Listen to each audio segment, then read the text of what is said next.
আসসালামু আলাইকুম সবাইকে। কেমন আছো তোমরা সবাই? আশা করছি পবিত্র মায়ের রমজানে তোমরা সবাই ভালো আছো, সুস্থ আছো। আলহামদুলিল্লাহ আমরাও আল্লাহ পাকের ইচ্ছে ভালো আছি। প্রত্যেক দিনের মতোই আমি আমার লাইফস্টাইল ব্লগে ছোট একটা ভিডিও নিয়ে চলে আসলাম, একেবারে ছোট। প্রথমে কথাটা বলে নিই, তোমরা ভিডিওটা দেখার আগে ছোট্ট একটা লাইকটা দিয়ে শুরু করো, এটা অনুরোধ রইল। আর দেখতেই পারতেছো আজকে শুধু রান্নার আয়োজন। বিকালবেলা আজকে ইফতারে কোনো ঝামেলা নাই।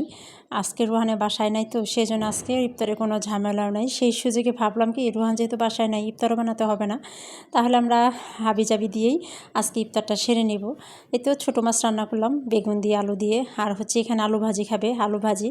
আর এখানে রান্না করব ফ্যাপসা, গরুর ফ্যাপসার গুর্দা, যেটাকে বলে গিলা, গিলা কলিজা সব মিলে একসাথে আর কি। এটা আমি সিদ্ধ করে নিয়েছি আগেই। আর এতে মশলাটা কষিয়ে নিচ্ছি। হয়েছে কি, রোহান আজকে ওর চাচার বাসায় গিয়েছিল, এটা ছিল তো কালকের ভিডিও।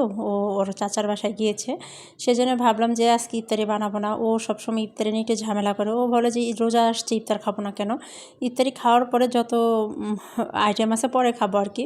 সেজন্য ওর জন্য আমার বাধ্যতামূলকভাবে প্রত্যেক দিন ইফতার বানাতে হয়েছে। মাঝে মাঝে আমরা ভাতও খেয়েছি, কিন্তু ওর জন্য কিন্তু ইফতারি আমার রাখতেই হয়েছে। সেই জন্য আজকে যেহেতু বাসায় নাই, সেই জন্য কোনো ইফতারের ঝামেলায় গেলাম না। আজকে ইফতারের ঝামেলায় না গিয়ে যে আলু ভাজি, ভাত করব, সাদা ভাত।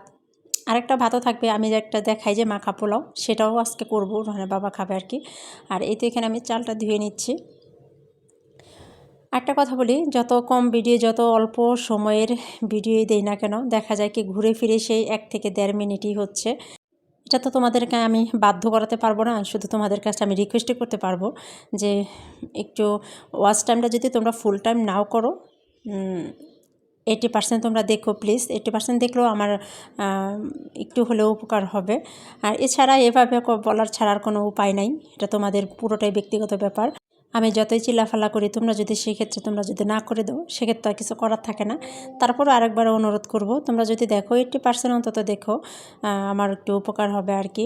আর এ পর্যন্ত যারা ভিডিওতে চলে আসছো, একটা লাইক দিতে ভুলে গিয়েছো, প্লিজ একটা লাইক দিয়ে নাও। আর আমার ভিডিওটা যদি তোমাদের দেখতে দেখতে কোনো অংশ ভালো লেগে থাকে, তাহলে তোমরা চাইলে আমার পাশে থাকতে পারো, আমাকে সাপোর্ট করতে পারো। আমিও তোমাদের চ্যানেলের সময় মতো চলে যাব ইনশাল্লাহ, কথা দিলাম। আর তোমরা আমার পাশে থেকো, আমিও তোমাদের পাশে থাকবো। আর এখানে রোহানের বাবা একটা ফল নিয়ে আসছে। এই ফলটা আমি প্রথম দেখলাম এটা, আমি এর আগে কখনো দেখি নাই। এই ফলটা আমি নাম আগে কখনোই শুনি নাই, এখন আমি শুনেছি। তোমরা কি জানো এই ফলটার নাম কি? তোমরা যে যে জানো এই ফলটার নামটা, তোমরা যদি জানো আমাকে জানিও যে এই ফলটার নাম কি। একেবারে নতুন ফল। আর এটা নাকি সৌদি আরবের মানুষগুলো বেশি খায়, সৌদি আরবের মানুষ এটা বেশি খায়। আচ্ছা দেখো, আমি একটা কেটে নিয়ে আসলাম। এটা না পেঁপেও না, আবার বাঙ্গিও না, কিন্তু বিচিটা ছিল বাঙ্গির মতো।